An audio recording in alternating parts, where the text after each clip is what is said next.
Hello, darling. Welcome to Grandma's Reading Corner. Today we have a book called Where the Wild Things Are. Let's see how this goes.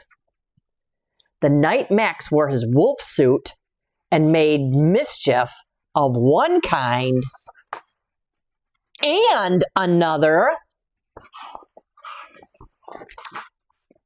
his mother called him Wild Thing. And Max said, "I'll eat you up." Well, so she sent him to bed without eating anything. He's not being very nice, is he? Let's find out what happens. That very night in Max's room, a forest grew. How did that happen? Look at it. Would you just look at it? There's trees in his room. And grew. Oh my goodness, what the heck? And grew until his ceiling hung with vines and the walls became the world all around. That's craziness. And an ocean tumbled by with a private boat for Max, and he sailed off through the night and day.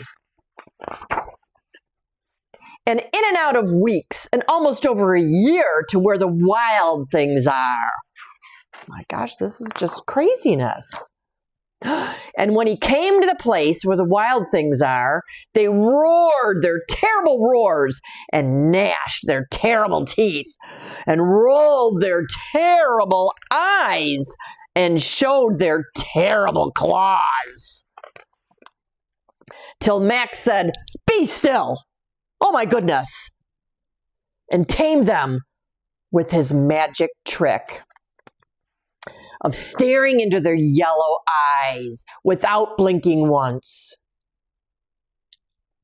And they were frightened and called him the most wild thing of all. Holy crap! And made him king of all the wild things. And now, cried Max, let the wild rumpus start. Oh my goodness, look at them. They're dancing and howling at the moon, for crying out loud. Oh my gosh. They're hanging from trees? This is craziness. Holy smokes, look at them. They're having a parade. Now stop, Max said, and sent the wild things off to bed. Off to bed you go, without their supper. Sounds like someone else, huh? And Max, the king of all the wild things, was lonely and wanted to be where someone loved him best of all. Then all around, from far away, across the world, he smelled good things to eat. So he gave up being king of where the wild things are. But the wild things cried, "Oh, please don't go. We'll eat you up. We love you so." And Max said, "No, no, no, no." The wild things roared their terrible roars and gnashed their terrible teeth and rolled their terrible eyes and showed their terrible claws. But Max stepped into his private boat and waved goodbye. My goodness. And sailed back over a year and in and out of weeks and through a day.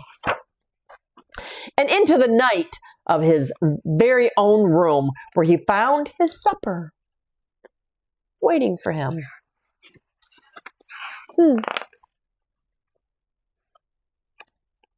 And it was still hot. That's a little bit crazy, isn't it? I think Max has a very big imagination, doesn't he? I sure enjoyed reading with you today. Grandma loves you.